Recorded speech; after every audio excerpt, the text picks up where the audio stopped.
আসসালামু আলাইকুম ওয়া রাহমাতুল্লাহি ওয়া বারাকাতুহু। মহান রব্বুল আলামিনের দরবারে শুকরিয়া, যার একান্ত মেহেরবানিতে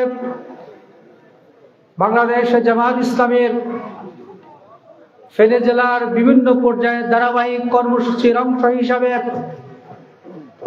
আজকের এই ইউনিয়ন সম্মেলনের মাধ্যমে আল্লাহ সুবহানাহু ওয়া তাআলা আমাদেরকে একত্রিত হওয়ার তৌফিক দিয়েছেন।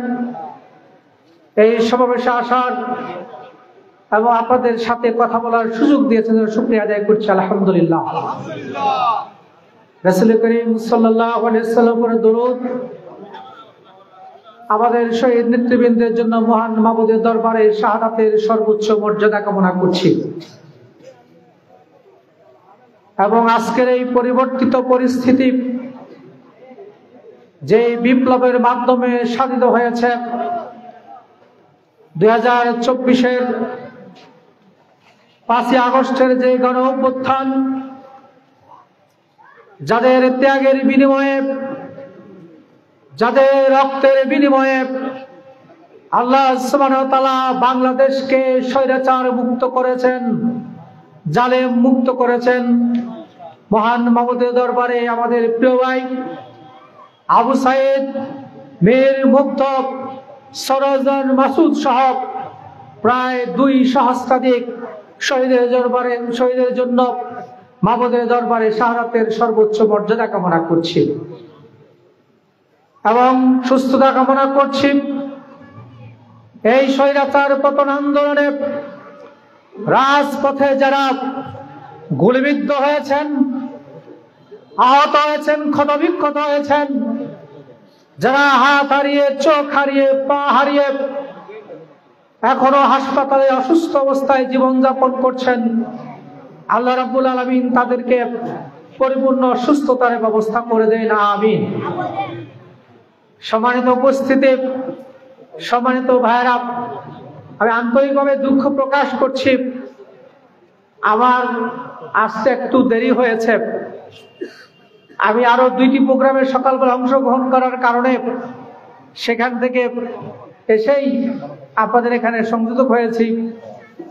আল্লাহ শুকরিয়া আদায় করছি। সম্মানিত জেলা আমির, আমাদের শ্রদ্ধেয় দায়িত্বশীল মুফতি আব্দুল হান্নান ভাই, তিনি আমাদের উদ্দেশ্যে কথা রেখেছেন। নেতৃবৃন্দ আপনাদের উদ্দেশ্যে কথা রেখেছেন। প্রিয় ভাইয়ের, আমি খুব বেশি সময় বক্তব্য রাখবো না। আমি আমার প্রিয় ভাইদের কাছে জানতে চাই, আমরা 5ই আগস্ট পরবর্তী আজকের যে বাংলাদেশ পেয়েছি, এই বাংলাদেশ আবার 5ই আগস্টের পূর্ববর্তী অবস্থায় ফিরে যাক, এটা কি আপনারা চান? না, আমরা কখনো চাই না। 5ই আগস্টের পূর্ববর্তী বাংলাদেশ, এই বাংলাদেশ কেমন ছিল? এই বাংলাদেশ, সারা বাংলাদেশ একটি সন্ত্রাস, দুর্নীতি, অনিয়ম এবং ফ্যাসিস্টদের এক অভয়ারণ্যে পরিণত ছিল। বাংলাদেশের মানুষের গণতান্ত্রিক অধিকারগুলো ছিল না, আমাদের মানবাধিকার ছিল না, আমাদের ভোট এবং ভাতের অধিকারগুলো কেড়ে হয়েছে। বাংলাদেশের ব্যাংকগুলোকে খালি করে, রিজার্ভ শূন্য করে ওই ফ্যাসিস্ট আওয়ামী সরকারের নেতা কর্মীরা, মন্ত্রী এমপিরা সম্পদের পাহাড় তৈরি করেছে, বিদেশে বাগান বাড়ি তৈরি করেছে। তারা তাদের আখের গুছিয়ে বাংলাদেশকে তলাবিহীন জড়িতে পরিণত করেছে। তারা ষড়যন্ত্রের মাধ্যমে বাংলাদেশের ক্ষমতায় এসেছে। 2008-এর 29শে ডিসেম্বর ওই 111 সরকারের মাধ্যমে, ইলেকশন ইঞ্জিনের মাধ্যমে তারা ক্ষমতায় একটি সংখ্যাগরিষ্ঠ আসন নিয়ে বাংলাদেশে 24 সালে এসে তারা 7ই জানুয়ারি বাংলাদেশের সকল রাজনৈতিক দলকে বাদ দিয়ে নিজেরাই নিজেরা প্রার্থী দিয়ে আমি এবং ডামিনের নির্বাচনের মাধ্যমে তারা তাদের ক্ষমতাকে দীর্ঘায়িত করার চেষ্টা করেছে, তাদের দুঃশাসনকে প্রলম্বিত করার চেষ্টা করেছে। জাতির উপর যে জগৎ পাথার মতো চেপে বসেছিল, তারা আরো দীর্ঘ সময় পর্যন্ত 41 সালের পরিকল্পনা নিয়ে তারা বাংলাদেশের শাসন ক্ষমতায় অধিষ্ঠিত হওয়ার চেষ্টা করেছে। আমরা তাদেরকে বহুবার সতর্ক করার চেষ্টা করেছিলাম, ক্ষমতা হস্তান্তর করুন, নির্দলীয় নিরপেক্ষ তত্ত্বাবধায়ক সরকারের কাছে ক্ষমতা দেন, জনগণের ভোট দ্বারা নির্বাচিত সরকারকে বাংলাদেশের রাষ্ট্র ক্ষমতায় অধিষ্ঠিত হওয়ার সুযোগ করে দেন। আপনারা যদি ভালো কাজ করে থাকেন, জনগণের ভোট দ্বারা নির্বাচিত আবার ক্ষমতা আসার সুযোগ নেন। কিন্তু তারা আমাদের কথায় কর্ণপাত করেনি, কারণ জনগণের মাধ্যমে নির্বাচিত হয়ে আসার কোন সুযোগ তাদের ছিল না। তারা ছিল জনবিচ্ছিন্ন সরকার, তারা ছিল লুটেরা সরকার, তারা ছিল খুনি সন্ত্রাসীদের সরকার, তারা ছিল গণতন্ত্রের হত্যাকারীদের সরকার, তারা ছিল মানবাধিকার ধ্বংসকারীদের সরকার। এই জন্য জনগণের উপরে তাদের কোনো বিশ্বাস আস্থা ছিল না, জনগণকে তারা বিশ্বাস করতে পারেনি। তারা পেশি শক্তির মাধ্যমে আইন শৃঙ্খলা বাহিনীকে তাদের লাঠিয়াল বাহিনীতে পরিণত করে রাজনৈতিক নেতৃবৃন্দের বিরুদ্ধে হাজার হাজার লক্ষ লক্ষ মামলা করে তাদেরকে আসামি করে কারাগারে রেখে ও অন্যায় করে ষড়যন্ত্রের মাধ্যমে ক্ষমতা আসার তাদের পরিকল্পনা এবং ষড়যন্ত্রকে তারা বাস্তবায়ন করেছে। কিন্তু জনগণ তাদের সেই অবস্থাকে আর বেশি সময় সহ্য করতে পারেনি। তারা চেষ্টা করেছে, তাদের বিরুদ্ধে আন্দোলন সংগ্রাম প্রতিরোধ করে দেওয়ার চেষ্টা করেছে এবং পরবর্তীতে কোটা সংস্কারের আন্দোলনের মধ্য দিয়ে আমাদের তরুণ ছাত্ররা যখন তাদের অন্যায় আচরণের বিরুদ্ধে বাংলাদেশের তৈরি জনতাকে, দেশপ্রেমিক জনতাকে ঐক্যবদ্ধ করে রাজপথে নেমে এসেছিল, তখন তারা বাংলাদেশ থেকে পালিয়ে যেতে বাধ্য করেছে। আমরা বলতে চাই, আওয়ামী লীগ বাংলাদেশ এই দেশের উপর 17 বছরের যে দুঃশাসন চাপিয়েছে, যে অন্যায় করেছে, যেই ষড়যন্ত্র করেছে, দেশপ্রেমিক সেনাবাহিনীকে হত্যা করেছে, বিডিআরকে ধ্বংস করেছে, সমৃদ্ধ অর্থনীতিকে তিল তিল করে শেষ করেছে, শেয়ার বাজার কেলেঙ্কারের মধ্য দিয়ে প্রায় 30,000 পরিবারকে সর্বশান্ত করেছে, রাজনৈতিক নেতৃবৃন্দকে মিথ্যা মামলা দিয়ে গ্রেফতার করেছে, যারা আজকে জুডিশিয়াল কিলিং এর মাধ্যমে আমাদের নেতৃবৃন্দকে হত্যা করেছে, পালিয়ে গিয়ে এই দায় থেকে আওয়ামী লীগ কখনো বাঁচতে পারবে না ইনশাআল্লাহ। যতগুলো হত্যাকাণ্ড হয়েছে, প্রত্যেকটা হত্যাকাণ্ডের বিচার বাংলাদেশে বাস্তবায়িত হবে ইনশাআল্লাহ। প্রত্যেকটা হত্যাকাণ্ডের জন্যই এই আওয়ামী লীগের দোসর, তাদের নেতা নেত্রী, তাদের কর্মী, তাদের এমপি মন্ত্রী প্রত্যেককেই ফাঁসির দণ্ডে দণ্ডিত হতে হবে ইনশাআল্লাহ। বাংলাদেশেই তাদের ফাঁসি কার্যকর করা হবে, পালিয়ে বাঁচার কোনো সুযোগ থাকবে না ইনশাআল্লাহ। সম্মানিত ভাইয়েরা, তারা পালিয়ে গিয়েও আজকে বাংলাদেশের বিরুদ্ধে ষড়যন্ত্র করছে। তাদেরকে যারা আশ্রয় দিয়েছে আমাদের প্রতিবেশী রাষ্ট্র, আমরা তাদেরকে প্রতিবেশী হিসাবে জানতে চাই, আমরা তাদেরকে প্রতিবেশী হিসাবেই মূল্যায়ন করতে চাই। কিন্তু ভারত আমাদের সাথে আজও পর্যন্ত কখনো প্রতিবেশী সুলভ আচরণ করেনি। তারা আমাদের সাথে প্রভুত্ব আচরণ করেছে, আমাদের সীমান্তকে রক্ষিত করেছে। তিস্তার পানির মধ্য দিয়ে বাংলাদেশকে শুষ্ক মৌসুমে মরুভূমিতে পরিণত করে আবার বর্ষাকালে প্লাবিত করার মধ্য দিয়ে আমাদের ফসল এবং জনসম্পদের ক্ষতি তারা ব্যবস্থা করে। তারা আমাদের কৃষকদেরকে হত্যা করে, আমাদের ফসলগুলোকে এড়িয়ে যায়, আমাদের ফেলানি তাকে গুলি করে কাটা তালে জুড়ে দেওয়ার মধ্য দিয়ে তারা আমাদের সাথে শত্রুত্বের আচরণ করেছে, বন্ধুত্বের আচরণ তারা আমাদের সাথে করেনি। এবং সর্বশেষ এই বিগত 17 বছরের ফ্যাসিস্ট আওয়ামী যে দুঃশাসন, এই দুঃশাসন কেবলমাত্র তাদের পৃষ্ঠপোষকতায়, তাদের সহযোগিতায়, তাদের মদদে, তাদের সার্বিক কার্যক্রমের মাধ্যমেই এই আওয়ামী লীগ আমাদের উপরে পরিচয় করার সুযোগ পেয়েছে। এবং সর্বশেষ তারা এই খুনি সন্ত্রাসী আওয়ামী দুঃশাসকদের, এই সন্ত্রাসীদেরকে এবং শেখ হাসিনা সব তাদের সে সকল নেতা কর্মীদেরকে আশ্রয় দিয়ে তারা বাংলাদেশের সাথে আবার বিমাতাসুলভ আচরণ করছে। আমরা বলতে চাই, যারা বাংলাদেশের গণহত্যাকারী সন্ত্রাসী আওয়ামী ওই ফ্যাসিস্ট হাসিনা এবং তার দোসরদেরকে আশ্রয় দেয়, তারা আমাদের বন্ধু হতে পারে না। সুতরাং বাংলাদেশের মানুষ অবশ্যই এই ভারতের অন্যায় আচরণের ব্যাপারেও ভবিষ্যতে যথাযথ মূল্যায়ন করবে ইনশাআল্লাহ। আমরা ভারতের আর কোন দাদাগিরি বাংলাদেশের পরিচয় হতে দেব না। আমরা আর কোন প্রভুত্ব দাদাগিরি আমরা মেনে নেব না ইনশাআল্লাহ। সম্মানিত উপস্থিতি, সম্মানিত ভাইরা, আমাদের জন্য আজকে খুবই দুর্ভাগ্য, আগস্টের যে বিপ্লব, এই বিপ্লবের রক্তের দাগ এখনো পর্যন্ত রাস্তা থেকে শুকিয়ে যায়নি। আমাদের প্রিয় ভাইদের হাজারি আত্মনাথ রোজারি এখনো বন্ধ হয়নি।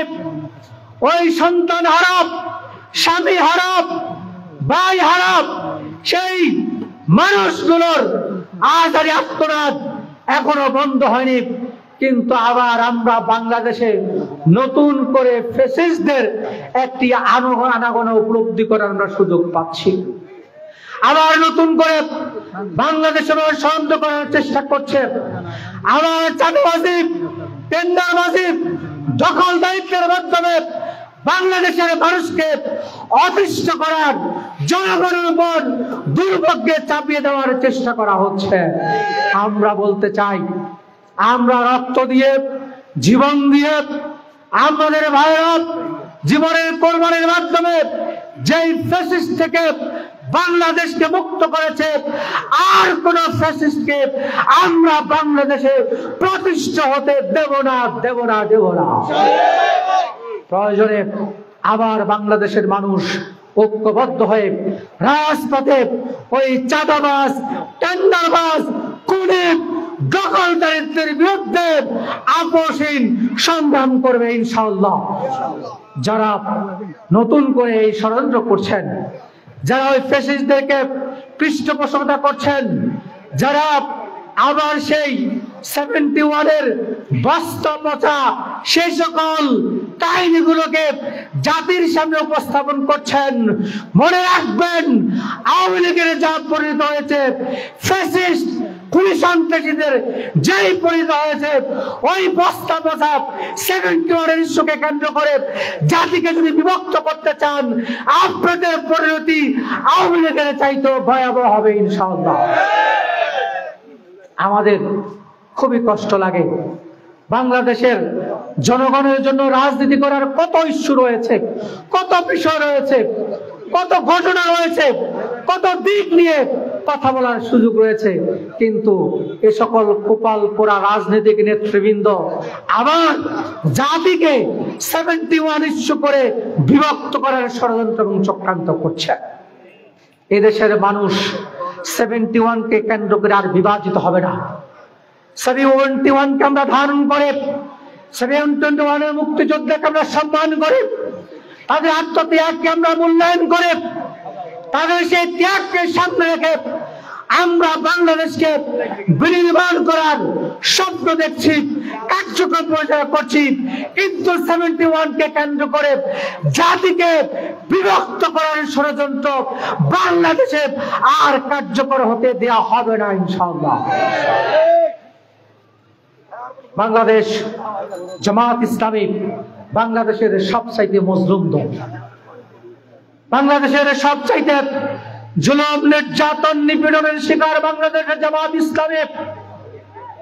বিগত 53 বছরে বাংলাদেশের স্বাধীনতাকে আত্মবহ করার জন্য, মানুষের সুখে, মানুষদেরকে সুখ সমৃদ্ধিতে প্রতিষ্ঠা করার জন্য, বাংলাদেশকে অর্থনৈতিকভাবে সমৃদ্ধ করার জন্য, দুর্নীতিমুক্ত করার জন্য বাংলাদেশের জামাত ইসলামী আপসহীন সংগ্রাম এবং লড়াই চালিয়ে যাচ্ছে। দুর্নীতিবাজদের বিরুদ্ধে, সন্ত্রাসীদের বিরুদ্ধে, ওই দাদাগিরির বিরুদ্ধে বাংলাদেশের জামাত ইসলামী রাজপথে যখন আপসহীন ভূমিকা পালন করছে, তখন বিভিন্ন ষড়যন্ত্রের মাধ্যমে বাংলাদেশের জামাত ইসলামীকে এই জমিন থেকে, এই বাংলাদেশ থেকে সমূলে উৎপাদিত করার ষড়যন্ত্র এবং চক্রান্ত করা হয়েছে। আমাদের বিরুদ্ধে মিথ্যাচার হয়েছে, অপপ্রচার হয়েছে, মামলা হয়েছে, হামলা হয়েছে, শীর্ষ নেতৃবৃন্দকে জুডিশিয়াল কিলিংয়ের মাধ্যমে ফাঁসি দিয়ে হত্যা করা হয়েছে। এবং সর্বশেষ চূড়ান্তভাবে এই আগস্ট বিপ্লব চলাকালীন সময়ে আওয়ামী লীগ আমাদেরকে 31শে জুলাই তারা নির্বাহী আদেশের মাধ্যমে নিষিদ্ধ করে বাংলাদেশ থেকে জামাতকে নিশ্চিত করার ষড়যন্ত্র করেছে। বাংলাদেশ জামাত ইসলামী নিষিদ্ধ হয়েছে, উৎখাত হয়েছে, পালিয়ে গিয়েছে না, বরং যারাই বাংলাদেশ জামাত ইসলামকে নিশ্চিন্ন করার চেষ্টা করেছে, তাই আজকে বাংলাদেশের জনগণ দ্বারা প্রত্যাখ্যাত হয়েছে, জনগণের কাছ থেকে বিতাড়িত হয়েছে। সুতরাং জামাত ইসলামী দীর্ঘ সময়ের আন্দোলন সংগ্রামের একটি পরীক্ষিত দল। বাংলাদেশে জামাত ইসলামী বাংলাদেশের প্রেক্ষাপটে অত্যন্ত ভারসাম্যপূর্ণ একটি রাজনৈতিক দল। বাংলাদেশের জামাত ইসলামী বাংলাদেশকে স্বনির্ভর করার, দুর্নীতিমুক্ত করার কার্যক্রম পরিচালনা করার একটি সক্ষম দল হচ্ছে জামাত ইসলামী। এবং বিভিন্নভাবে নির্যাতন, নিষ্পেষণ, নির্যাতনের মাধ্যমে পরীক্ষিত দল হচ্ছে বাংলাদেশ জামাত ইসলামী। সুতরাং জামাতের বিরুদ্ধে কথা বলার ক্ষেত্রে অবশ্যই সতর্কতা অবলম্বন করবেন। জামাতের বিরুদ্ধে যেন তেন কোনোভাবে কথা বলে আপনারা পার পাবেন না। যারাই এসব কথা বলছেন, আমরা বুঝতে পারছি আপনারাও আপনাদের কার্যক্রমের মাধ্যমে, আপনাদের অপকার্যক্রমের কারণে, আপনাদের দুর্নীতির কারণে জনগণ যখন ক্রমান্বয়ে আপনাদের কাছ থেকে মুখ ফিরিয়ে নিয়েছে, জনগণ যখন জামাত ইসলামীকে সাধুবাদ জানাচ্ছে, জামাত ইসলামীকে ওয়েলকাম করছে, আগামী দিনে জামাত ইসলামীকে যখন ক্ষমতায় দেখার প্রত্যাশা করছে, তখন আপনারা হিংসার বশবর্তী হয়ে জামাতের বিরুদ্ধে মিথ্যাচার শুরু করেছে। এই মিথ্যাচার করেও আজকে জামাত ইসলামী দিকে বাংলাদেশের মানুষের যে সমর্থন, যে জোয়ার, যে ভালোবাসা, যে আগ্রহ, এই মিথ্যাচারের মাধ্যমে, এই বক্তব্যের মাধ্যমে এটাকে কেউ মুছে ফেলতে পারবে না ইনশাআল্লাহ।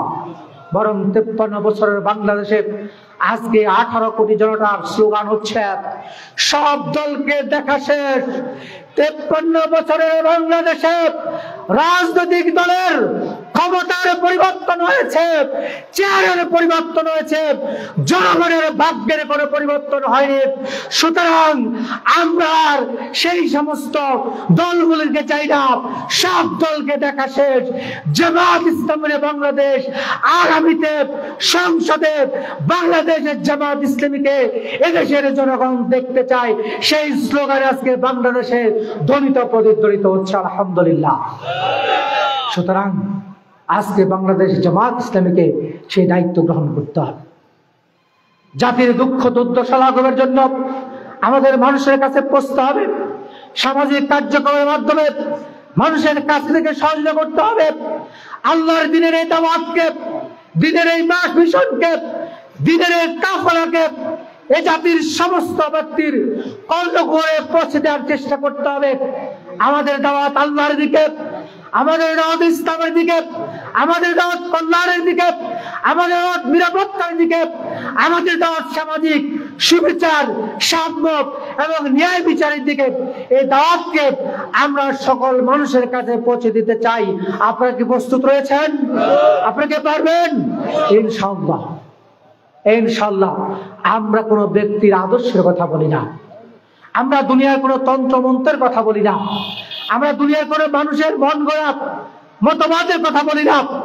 আমরা সেই কালজয়ী আদর্শের কথা বলে আজকে 21 শতাব্দীর এই দ্বার প্রান্তে দাঁড়িয়ে, আজকে পৃথিবী যখন বিভক্ত, আজকের পৃথিবীর যখন প্রত্যেকটি কর্ণরে কর্ণরে সংঘাত এবং সংঘর্ষ, আজকে পৃথিবীর প্রত্যেকটি জনপদে যখন মুক্তি, নিরাপত্তা, কল্যাণের জন্য হাহাকার, আর্তনাদ, আজকে প্রত্যেকটি জনপদে যখন মানুষ শান্তির জন্য আর্তনাদ করছে, চিৎকার করছে, ফরিয়াদ করছে, মানুষের তৈরি করা মতবাদ যখন মানুষের জন্য দুর্বিষ অবস্থা যা তৈরি করে নিয়েছে, আজকে মানুষের উপর অন্যায়, অত্যাচার, জুলুম, নির্যাতনের কারণে মানুষ যখন এই স্লোগান তুলছে, وما لكم لا تقاتلون في سبيل الله والمستضعفين من الرجال والنساء والولدان الذين يقولون ربنا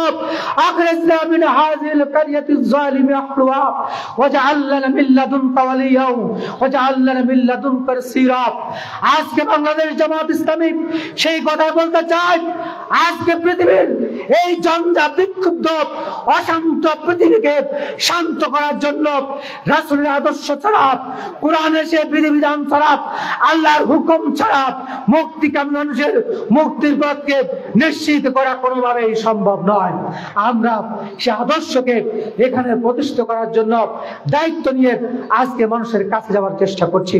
আসুন বাংলাদেশ জামাত ইসলামীর প্রত্যেকটি কর্মী, ইসলামী ছাত্র শিবিরের প্রত্যেকটি কর্মী এই দায়িত্বকে উপলব্ধি করি, এই দায়িত্বকে মাথা পেতে নিয়ে প্রত্যেক জনে জনে আমরা দাওয়াতকে পৌঁছে দেওয়ার চেষ্টা করি, তাদেরকে রাসূলের আদর্শের আলোকে গড়ে তোলার চেষ্টা করি, প্রত্যেকটা ঘরে ঘরে ইসলামের দাওয়াত পৌঁছে দেওয়ার চেষ্টা করি, প্রত্যেকটা বাড়িতে বাড়িতে আমাদের দাওয়াতি ইউনিটকে কায়েম করার মাধ্যমে সংগঠনকে একটি শক্তিশালী ভিত্তির উপরে দাঁড় করার চেষ্টা করি। আগামী দিনে বাংলাদেশের বিরুদ্ধে যে ষড়যন্ত্র হবে, যে চক্রান্ত হবে, আগামী দিনে বাংলাদেশকে বিপদগ্রস্ত করার জন্য যদি কোনো পরিকল্পনা পরিচালনা করার চেষ্টা করা হয়, তার বিরুদ্ধে প্রত্যেকটা বাড়ি থেকে আমরা প্রতিরোধ গড়ে তুলে বাংলাদেশকে এগিয়ে নিয়ে যাওয়ার জন্য সিদ্ধান্ত গ্রহণ করে আপনাদেরকে সেই দায়িত্ব গ্রহণ করার উদাত্ত আহ্বান জানিয়ে এবং আগামী দিনে জনপ্রতিনিধি নির্বাচনের প্রত্যেকটি সেক্টরে সৎ, যোগ্য, দক্ষ লোক তৈরির যে পরিকল্পনা জামাত ইসলামী হাতে নিয়েছে, প্রত্যেকটি জায়গায় বাংলাদেশ জামাত ইসলামীর মনোনীত লোকদেরকে নির্বাচিত করার, বিজয় করার শপথ গ্রহণ করে আমরা এগিয়ে যাই। আপনাদের কাছে সে উদাত্ত আহ্বান রেখে আমার বক্তব্য এখানে শেষ করছি। আসসালামু আলাইকুম ওয়া রাহমাতুল্লাহি ওয়া বারাকাতুহু।